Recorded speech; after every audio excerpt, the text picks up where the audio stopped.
pekerja yang harus lembur walau bekerja dari rumah. Ada pedagang yang harus pintar berjualan online. Saat ini, ada siswa yang terus berjuang menuntut ilmu di tengah pandemi. Ada teknisi yang siaga agar semua berjalan lancar. Dan ada peneliti yang terus menguji vaksin demi cari terobosan. Saat ini, ada banyak pahlawan di sekitar kita yang terus berjuang demi saat nanti. Pemerintah hadir untuk masyarakat bahu-membahu, temukan jalan keluar dan buat perubahan besar. Bergerak bersama untuk kesehatan pulih, ekonomi bangkit. Dipersembahkan oleh Komite Penanganan COVID-19 dan Pemulihan Ekonomi Nasional dan Kominfo. Ngopi di Warkah, ngobrol pintar di warung berkah, Ngopi di Warkah. Elisa FM, Victoria Station.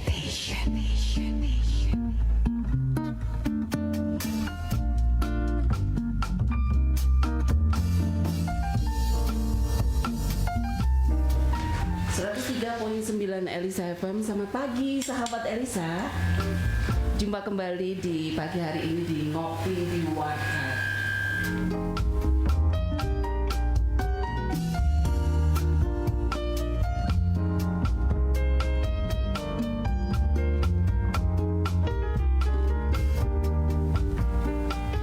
Oke, ngobrol pintar di warung berkah.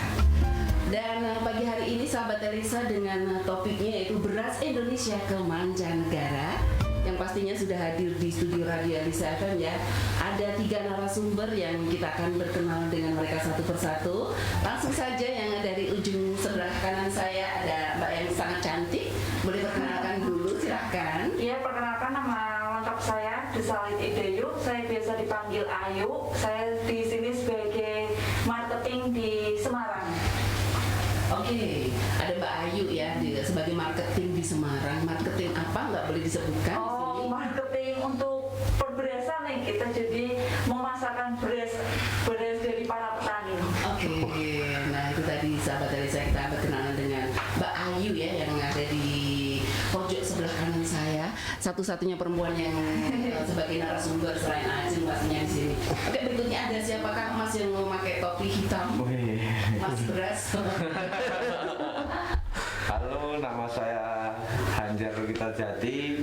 Kebetulan saat ini saya sebagai CEO-nya BUMP. Jadi kenapa CEO? Karena sekarang udah nggak menjabat lagi di BUMP. Jadi hanya penyemangatnya petani se-Indonesia. Kebetulan saya juga sebagai duta petani milenial Indonesia juga. Jadi menggerakkan anak-anak muda yang awalnya tidak mau jadi petani harus mau jadi petani, dan supaya anak muda tidak banyak merantau ke kota. Nah itu tugas-tugasnya duta sebenarnya gitu. Oke, tadi kita kenal sama Mas Anjar ya sebagai CEO-nya dari BUMP, yaitu Badan Usaha Milik Petani. Baru sekali ini lucu namanya ya. Kita akan bahas soal kok bisa seperti itu gitu ya. Oke, ada lagi seseorang yang ada di pojok sebelah kiri. Mas, silakan Mas, Perkenalkan, nama saya Yohanes Aldo Budiawan Artiono. Saya dipanggilnya Aldo. Di sini saya sebagai pembantunya petani yang memasarkan beras itu ke khususnya Semarang Raya, gitu. Jadi sini memasarkan ya? Iya. Ya, pendistribusiannya. Iya. Oke, ini Mas Aldo, sahabat saya sebelah pojok kiri ya Ajeng, yaitu sebagai pembantu petani, yaitu memasarkan beras dari petani. Nah, menarik sekali karena di sini ternyata ada 3 narasumber, 3 anak muda yang luar biasa semangatnya untuk membuat semua anak-anak muda jadi petani katanya. Nah, kok bisa harus jadi petani? Kenapa? Pasti ada latar belakang yang menyebabkan ide ini muncul. Oke, kita akan kupas setelah berikut ini untuk sahabat Elisa.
Oke, kembali lagi sahabat Elisa, masih di Ngopi di Warkat, ngobrol pintar di warung berkat.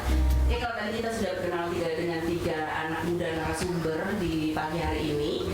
Nah, kita akan bertanya, kalau tadi kita sudah mendengar sedikit atau menyinggung sedikit tentang petani ya, karena ini ternyata badan usaha milik petani.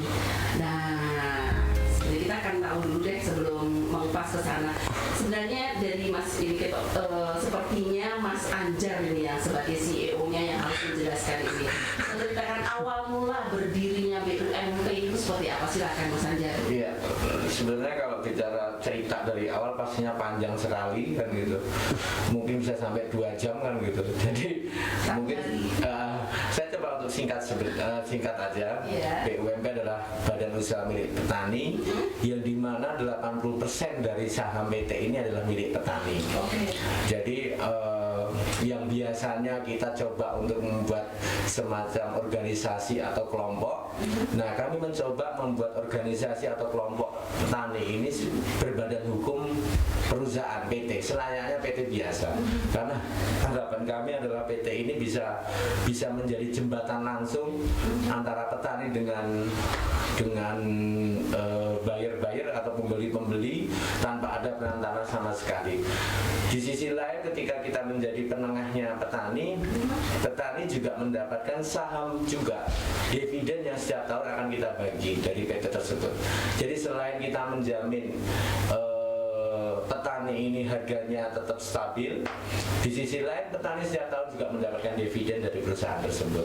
Itulah BUMP yang dimana mayoritas atau mayoriti saham perusahaan tersebut milik petani. Ya. Kalau kita melihat selama ini sudah ada kayak kelompok tani, Ya. bahkan ada kelompok capir kalau zaman Pak Harto gitu ya. Bedanya apa, Mas? Sebenarnya nggak jauh beda. Di sini kelompok yang dimana kelompok kami mencoba mengedukasi kelompok tersebut, kelompok yang benar-benar mampu bekerja dengan anggotanya, bukan hanya kelompok bentukan yang meminta bantuan dengan pemerintah selama ini. Jadi selama ini kalau kita tahu kelompok tani membuat proposal, habis itu minta bantuan ke pemerintah, setelah dapat bantuan bubar biasanya. Nah, maka kami mencoba untuk yuk jangan seperti itu, yuk kita coba menjadi petani yang benar-benar bisa menjadi harapan bangsa atau harapan anak cucu ke depan kita kan gitu, supaya petani ini benar-benar menjanjikan karena sangat kelihatan sekali anak-anak muda atau bahkan mungkin orang-orang desa sudah enggan menjadi petani karena ada semacam paradok menurut saya yang salah pemikirannya. Jadi kalau di desa itu banyak bapak-bapak sama ibu-ibu, nak sok benek dadi wong gede, nek gede sudah jadi petani karena petani ini melarat susah. Nah ini ada paradok yang menurut saya salah. Padahal memang benar mereka mengatakan jangan ikut-ikut bapak jadi petani, tapi kan di sisi lain kedepannya ini kan generasi kita yang mulai nggak mau jadi petaninya kan gitu. Maka dengan adanya gerakan-gerakan seperti ini atau paling tidak kami berinisiasi membuat badan usaha milik petani ini, harapannya supaya ada minat anak-anak muda atau baik itu petani sendiri menjadi organisasi yang lebih naik pangkat lah, bukan hanya kelompok-kelompok biasa aja. Oke, yang pastinya diinisiasi dengan anak-anak muda. Yes. Dan anak-anak muda jadi nggak gengsi jadi petani. Iya. Nah ini sebenarnya sudah berdiri berapa lama sih? Kalau berdirinya PT ini adalah 2016, tapi ada beberapa kegiatan-kegiatan yang kami inisiasi terlebih dahulu. Karena pada saat itu kami membuat BUMP ini pastinya ada historicalnya kan. Jadi pada saat itu kami masuk ke petani pun kami ditolak. Jadi IJ6 masa IJ6 merguning sawah kan gitu. Jadi kadang-kadang ketika kita masuk ke sawah itu belum tentu kita malah diterima sama petani. Malah kadang-kadang saya itu sudah 30 tahun di sawah, kowe iki lagi setahun ngajari aku. Itu ada seperti itu. Jadi kadang-kadang tuh niat baik kita itu belum tentu diterima, tapi kami coba untuk edukasi benar di situ. Nah, akhirnya para petani ini alhamdulillah bisa ngikutin kita juga gitu. Oke, Mas Anjar, Mas Anjar, waktu memasuki pertama untuk mengenalkan diri kepada petani, apa sih hal-hal yang mungkin mereka terima sesuatu yang beda dari yang pernah mereka ikuti seperti kelompok mencabar atau nggak tahu ya dengan banyak grup-grup atau kelompok-kelompok petani. Nah, apa satu sisi yang beda atau visi yang beda yang akhirnya mereka menerima dari yang namanya ini Konsep. ya konsep yang Mas tawarkan? Intinya atau saya coba ambil ujungnya aja sebenarnya ada dilihat dari sisi ekonomi ya. Kadang-kadang sebagus apapun program atau gebrakan, tapi kalau ujung-ujungnya tidak ada peningkatan ekonomi atau pendapatannya sama aja.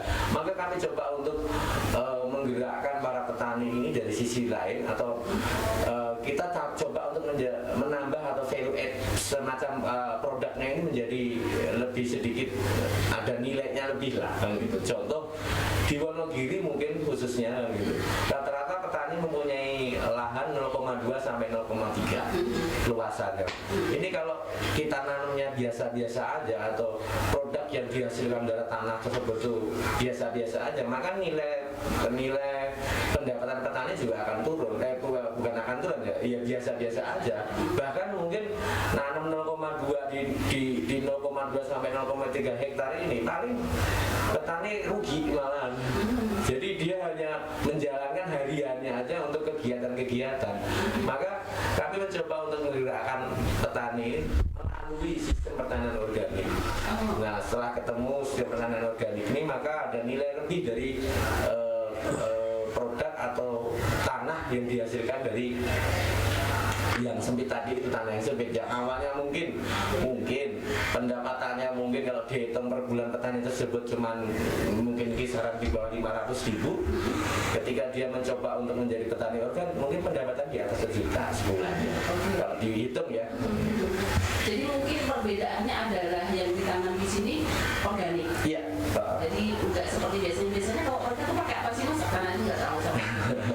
Ya biasanya mungkin mereka menggunakan pupuk-pupuk kimia ya, pupuk kimia yang dulu notabene para petani sebenarnya itu udah organik, cuman ada beberapa gerakan pada saat itu kan gitu harus menggunakan pupuk konvensional agar waktu itu bisa menuju ke swasembada pangan. Memang terbukti di Orde Lama pada saat itu yang Indonesia sudah bisa ekspor, tetapi ada beberapa efek yang terjadi pada saat itu. Akhirnya dilihat dari unsur hara tanah saat ini mulai menurun, mulai ini, terus kemudian dari kualitas produknya kita juga sama mulai menurun. Maka ini harus ada gerakan-gerakan, salah satunya pertanian organik.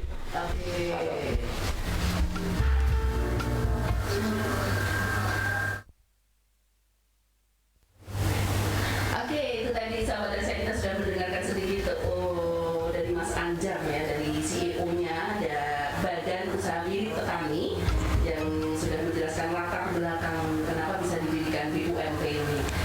Oke, kita jangan kemana-mana sahabat Desa, dan masih terus akan bersama mereka anak-anak muda yang luar biasa yang di pagi hari ini sudah ada di Ngopi di Warkat, Ngobrol Pintar di Warung Berkat.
lupa, bersatu lawan COVID-19.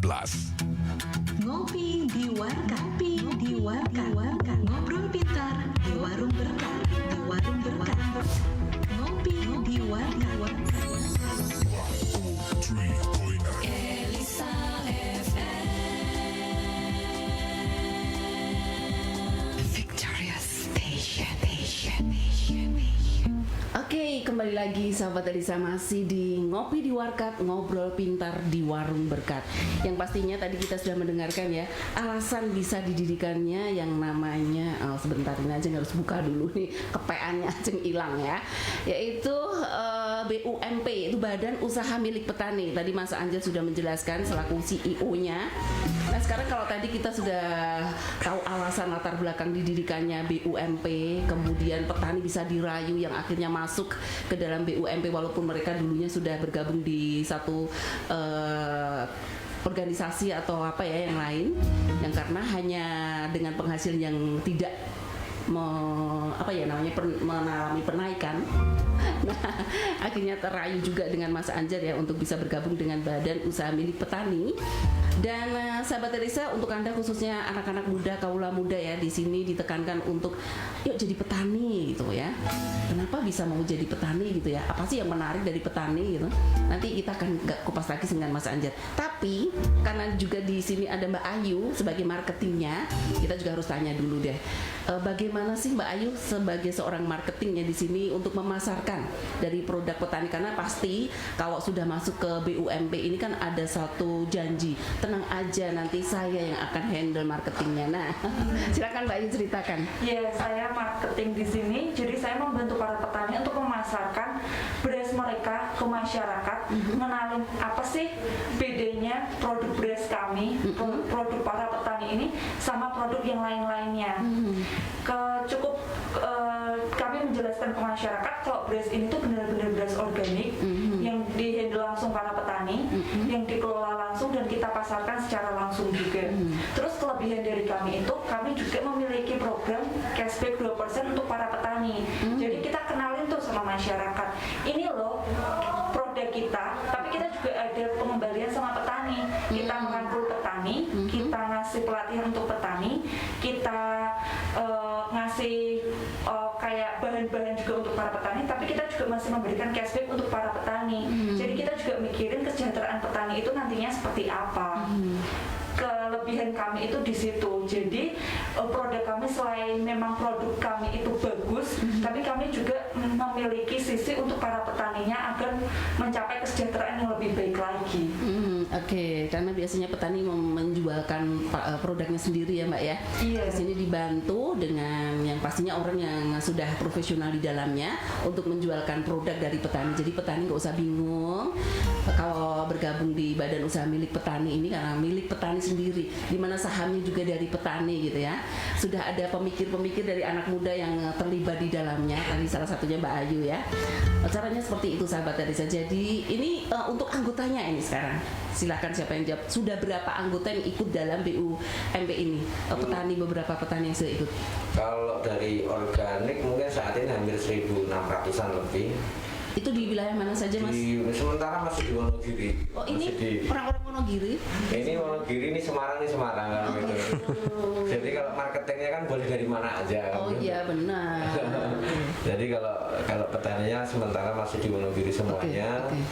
Terus kalau yang konvensional kita memang kalau yang organik kita individu petaninya, tapi kalau yang kimianya, yang beras konvensionalnya, kita kerjasamanya dengan kelompok taninya. Oke.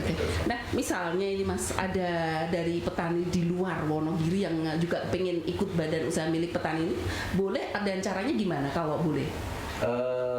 Dari luar Wonogiri mungkin nanti sebetulnya kami lagi coba menginisiasi dengan kabupaten setempat ya. Jadi contoh ada beberapa pilot project yang saat ini kita jalankan bekerja sama dengan provinsi juga, Provinsi Jawa Tengah untuk membentuk semacam BUMP di setiap kabupaten. Jadi nanti karena harapan kami sebenarnya BUMP ini bukan hanya di Wonogiri, tapi setiap kabupaten atau bahkan setiap desa kan gitu. Tinggal kebutuhannya seperti apa. Jadi harapannya ada BUMP-nya kan gitu. Sebenarnya BUMP ini nggak seperti hanya koperasi yang dulu hampir seperti koperasi, cuman kalau bedanya ini adalah PT, kami berbadan hukum PT. Kalau yang ini kan koperasi, di mana ketentuan kalau di koperasi itu kan dari rapat anggota. Ya benar. Nah, kalau karena karena PT ini, karena kalau kami PT ini jadi seluruh dalam artian yang mengoperatkan dan termasuk yang bertanggung jawab adalah pastinya Dewan Komisaris sama Dewan Direksi itu. Oke, itu tadi sahabat Raisa, jadi ternyata bergeraknya masih di Wonogiri ya. Masih karena Wonogiri. Mungkin ini berarti orang-orang Wonogiri mulai sadar, pemuda-pemuda Wonogiri ya ini. Betul. Biar tanahnya, kalau dulu zaman dulu Wonogiri itu terkenal dengan tanah yang gersang. Yes. Apakah sekarang masih segersang itu atau sudah berubah? Sudah mulai berubah.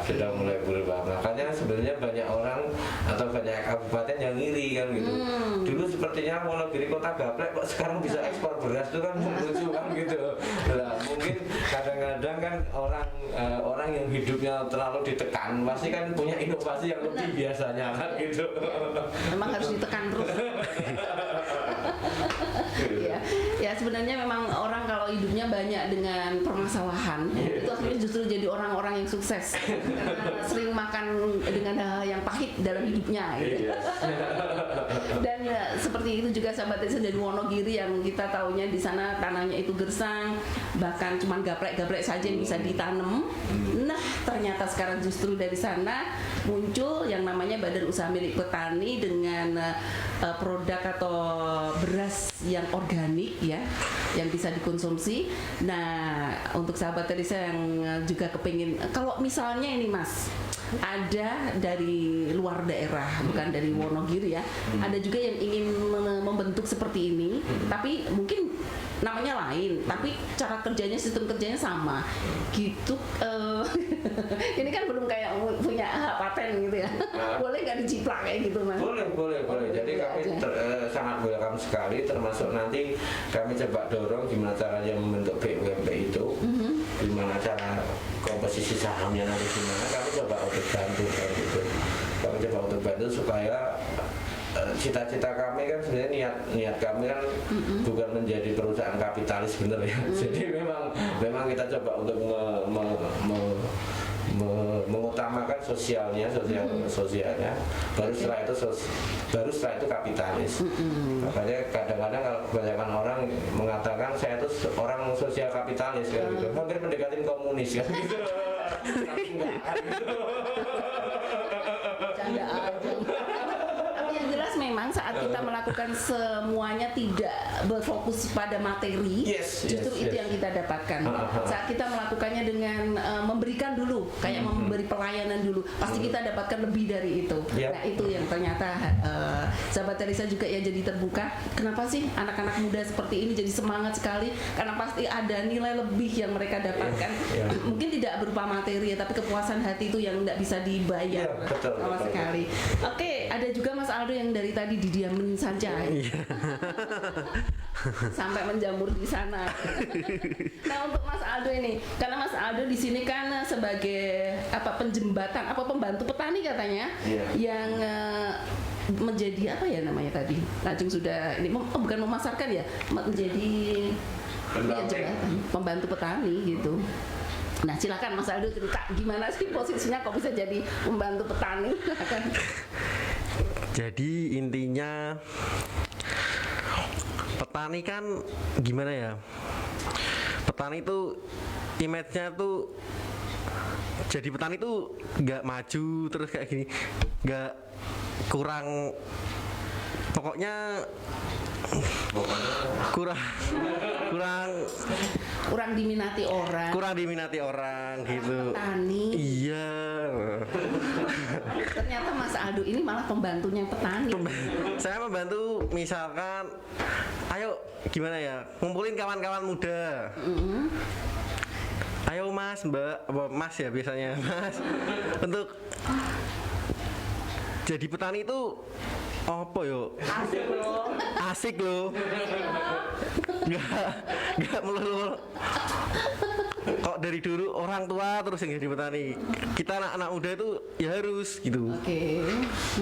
Terus ya kita sebagai anak muda kan lebih milenial, lebih tahu apa ya? Tahu informasi di luar, wawasan di luar. Ya. Oke. Jadi itu Mas Aldo ternyata membantu petani dengan cara tadi kalau Mas Aldo tadi bilang mengoprak-oprak anak muda. Ya.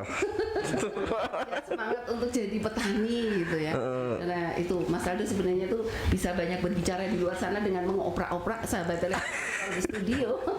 Kehabisan kata-kata. Iya. Demam panggung nih. Nah ini ternyata di Facebooknya Radio Elisa FM sudah banyak sekali pertanyaan yang masuk. Silahkan nanti yang jawab untuk Mas Anjar nih biasanya karena sebagai CEO-nya ya. Ini ada pertanyaan dari Sonia ya Anastasia. Kalau mau beli beras organik tersebut, apakah sudah ada di pasaran Indonesia selain diekspor? Lalu bagaimana cara membelinya? Silahkan Mas. Ya, jadi kalau berasnya sih bisa didapat dari saat ini mungkin kalau di Semarang mungkin di toko-toko kecil itu sudah ada, termasuk Carrefour, Transmart atau beberapa mall-mall juga udah ada, termasuk bisa via online juga. Dari marketplace yang ada juga tinggal klik aja. Terus kemudian ada juga kita kerjasama dengan beberapa rumah makan juga. Jadi ada yang sampai pelanggan kita di rumah makan itu kalau berasnya nggak mereknya ini nggak mau gitu ada. Jadi sampai sebegitunya kan gitu, karena ada beberapa nilai-nilai di dalam produk kami ini. Jadi tadi kalau Mbak Ayu tadi mengatakan ada 2% cashback, sebenarnya ini adalah isu yang di-create dari luar negeri juga. Jadi ini berkaitan terkait SDGs atau Sustainable Development Goals, yang dimana isu ini memang dibentuk oleh PBB 2016, yang dimana goalnya ada 15 tujuan pada saat itu. Nah, salah satunya adalah perdagangan yang berkeadilan. Jadi yang dimaksud dari 2% adalah fair trade. Jadi kalau di konvensional itu kami memang 2%, tapi kalau di ekspornya itu 5% masuk ke dalam HPP produksi, dan itu dikembalikan lagi langsung ke petani. Jadi awal-awal kami cukup takut karena ini harganya pasti akan mahal, tapi ternyata mungkin konsumen di luar negeri cukup familiar, cukup malah justru ada semangat untuk membeli lebih malahan karena ada ceritanya di situ. Jadi kita bukan hanya jual beras kan gitu, bukan hanya jual ini, tapi kita jual historicalnya gitu, yang punya nilai lebih. Tapi nilai lebih ini memang kita dapatkan melalui sertifikasi termasuk sertifikasi internasional tadi, fair trade-nya tadi itu. Maka ada poin cukup tinggi. Nah, makanya dari kesuksesan pasar di luar negeri tadi dengan strategi fair trade tadi, di Indonesia kami mencoba untuk memberikan insentif tadi 2%. Tapi kan lucunya kalau di Indonesia kalau dinaikin kan marah-marah. Bukannya malah membeli, malah aduh kemahalan ini kan gitu. Tapi kami coba untuk menentukan harganya juga nggak terlalu tinggi dan juga nggak terlalu rendah. Pada intinya daripada membeli beras lain tidak ada insentifnya ke petani, ya beli beras ini kan gitu. Intinya seperti itu, yang dimana ada insentifnya. Nah, insentifnya bisa dilihat dari mana kan gitu kan, kadang-kadang ini hanya bohongan atau apa nih kan gitu. Jadi bisa dilihat di bumppts.com itu berapa insentif yang sudah kita kasih ke petani, ke kelompok taninya, terlihat jelas juga. Terakhir kami justru memberikan insentif ke petani ini disaksikan oleh Pak Menteri Perdagangan waktu itu di Wonogiri juga. Jadi harapannya skema-skema seperti ini bisa di-copy paste setiap daerah. Seperti itu. Oke, ya luar biasa. Sebenarnya kita rindu untuk orang di Indonesia juga sadar ya. Maksudnya orang luar negeri aja sadar untuk membeli produk karena larinya kemana keuntungannya gitu. Harusnya kita yang sebagai bangsa Indonesia cinta produk Indonesia. Yes. Oke, ada pertanyaan berikutnya. Ini cashback buat petani tersebut digunakan untuk apa? Ya, jadi cashback tersebut sebenarnya salah satunya memang target awal kami adalah untuk membayar AUTP atau asuransi usaha tani. Jadi awalnya itu, tapi ada beberapa kelompok tani yang sudah mulai banyak. Akhirnya asuransi ini kan cuma murah, jadi ada subsidi dari pemerintah. Jadi seingat saya per hektarnya cuma bayarnya 56.000 atau berapa, 60.000 kalau nggak salah, lupa. Jadi ada subsidi dari pemerintah. Nah, harapan kami waktu itu supaya petani itu ketika jadi petani, ketika nanam itu nggak takut untuk gagal panen. Jadi ketika gagal panen ada yang jamin nih kan gitu. Nah, kami coba untuk masukkan asuransi tadi. Karena petani untuk membayar 60.000 ini kadang-kadang cukup berat juga, walaupun sebenarnya manfaatnya besar kan gitu. Tapi ini apa sih asuransi, kadang-kadang seperti itu bingung kan gitu. Nah, jadi kami coba ke situ. Tapi setelah ada beberapa kelompok yang sudah mulai banyak ininya pendapatannya juga, akhirnya salah satunya untuk kegiatan perbaikan irigasi, terus kemudian membeli alat, contoh traktor atau sprayer untuk anggotanya kan gitu. Jadi tergantung, tapi bukan untuk individunya, bukan untuk individu per petani, tapi untuk kelompok taninya supaya harapan kami nanti kelompok tersebut kalau udah besar seperti halnya BUMP kan gitu, bikin PT sendiri, bikin ini sendiri, kalau perlu produknya jual sendiri kan gitu. Jadi terus mas kemana kalau sudah seperti ini? Petani semua pintar tuh. Mas Anjar nanti pindah profesi gitu ya mas ya? Iya, paling nggak kami kalau ada BUMP yang berdiri punya saham 5% kan lumayan. Oh iya benar. Tapi kali se-Indonesia.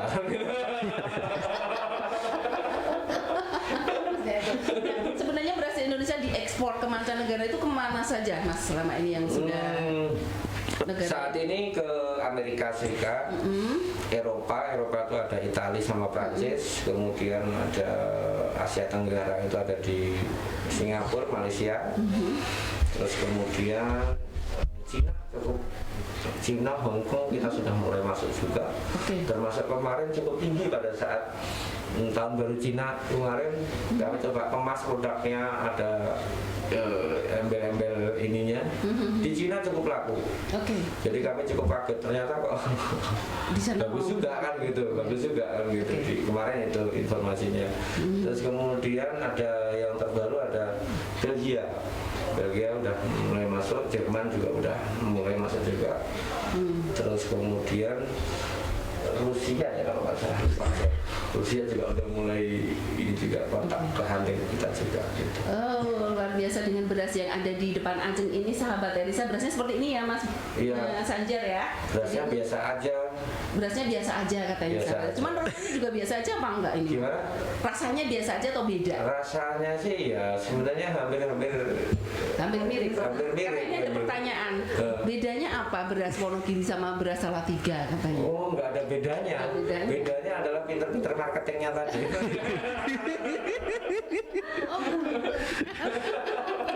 Jadi sahabat Elisa sebenarnya dengan produk yang sama yang Anda jual pun, kalau kita punya strategi marketing yang beda dengan harga yang lebih tinggi pun bisa laku, asalkan strategi marketing dan semuanya memakai jasa-jasa mereka, bagaimana idenya dipakai aja ya, bisa nanti produk Anda laku, nggak cuma beras ya. Oke. Oke mas ya. Nah ini ada pertanyaan lagi. Oke, sebentar, angkat dulu. Oke, nah di line WA ya, di line WA-nya juga ada pertanyaan. Sebentar ini, oke. Masih ada gangguan untuk bertanya di line WA, tapi di Ajeng aja. Nah, oke. Nah, yang pastinya untuk Mas Anjar, semua orang jadi kepengen tahu di produk ini sudah kalau tadi di luar negeri sudah beberapa negara yang dimasukin ya. Nah, kalau di Indonesia apa di Salatiga juga ada nih karena Mas Anjar pas datang ke sini gitu. Kalau di Indonesia itu kota-kota mana aja dan apakah di Salatiga juga ada gitu?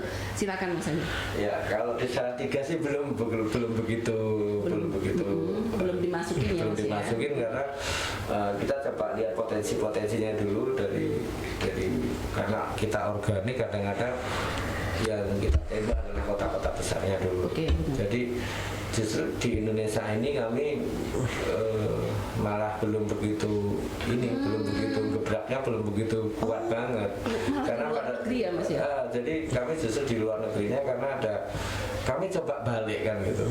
Jadi kalau brand image-nya itu kuat di luar negeri, itu kadang-kadang di dalam negeri kita dianggap kan gitu.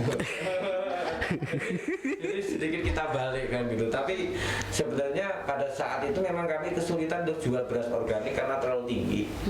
Jadi mau nggak mau kita coba create pasar di luar negeri. Sebenarnya salah satunya kalau pemirsa Elisa mau jalan-jalan ke Singapura kan gitu. Kalau di Singapura itu sebenarnya ada beras yang namanya Temasek Rice. Apa itu? Temasek Rice itu kalau Temasek itu kan salah satu BUMN-nya Singapura ya. Nah, Temasek Rice itu berasnya dari Wonogiri semua gitu kan gitu. Jadi ada kalau ke Singapura ketemu beras di supermarketnya Singapura ya kan. Ketemunya Temasek Rice itu berasnya dari Wonogiri. Jangan salah itu nanti. Kadang-kadang kan orang kita kan belanja dari sana kan bangga gitu kan gitu. Padahal isinya dari Wonogiri kan gitu. Dari BUMP enggak? Iya, dari BUMP. Dari BUMP. Gitu. Kalau Malaysia juga sama. Itu dengan salah satu BUMN-nya Malaysia juga gitu. Itu berasnya. Oke, nah ternyata itu sahabat Elisa. Jadi kenapa beras ini belum ada di Salatiga? Jawabannya adalah orang di Indonesia aja belum semuanya gitu, apalagi Salatiga kota kecil ya. Iya. Tapi yang jelas kita perlu sadar bahwa kalau kemarin produk Indonesia mahal terus ada produk luar negeri yang murah, orang-orang berbondong beli yang produk luar negeri. Akhirnya marahlah Presiden Joko Widodo ya. Cintailah produk-produk Indonesia. Juga sekarang ya, mungkin beras organik ini lebih mahal, tapi sebenarnya ada hal yang beda dari beras organik dibanding dengan beras yang tidak organik atau non organik, karena yang pastinya lebih sehat. Jadi di situ sebenarnya penekanannya orang juga harus jadi konsen ke sini gitu ya Mas ya. Kemudian juga di sini ada sih penjualan organik, enggak cuma beras tapi sayur organik itu juga dicari. Orang menujunya ke sana, misalnya dengan sayurnya sudah digigit apa namanya ulat. Itu organik, mereka lebih suka di situ daripada yang bersih nggak digigit ulat itu. Jadi mikirnya lebih ke kesehatannya. Oke, untuk pagi hari ini yang pastinya nanti ada beberapa pemenang ya untuk mendapatkan sedikit bingkisan yang akan diberikan oleh BUMPT. Bacanya ini aja jadi bingung, ini harus kembali lagi ke topiknya ya, BUMP, yaitu Badan Usaha Milik Petani. Nah sahabat Elisa jangan kemana-mana sebentar ya, kita akan pilih siapakah pemenang yang beruntung. Oke, jangan kemana-mana, setia selalu di sini di 103.9 Elisa FM, The Victorious Station.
sahabat Teresa, kembali lagi masih di Ngopi di Warkat, ngobrol pintar di warung berkat. Kalau tadi kita sudah tahu ya latar belakang berdirinya satu usaha yang sudah didirikan anak-anak muda, yaitu BUMP, Badan Usaha Milik Petani.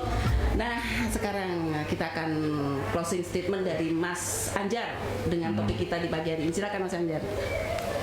Closing statementnya ojo isin jadi petani ya toh, cah nom-nom orang sah merantau, apalagi ini covid gitu. Pasti di kota susah, daripada susah balik jadi petani nandur ya toh.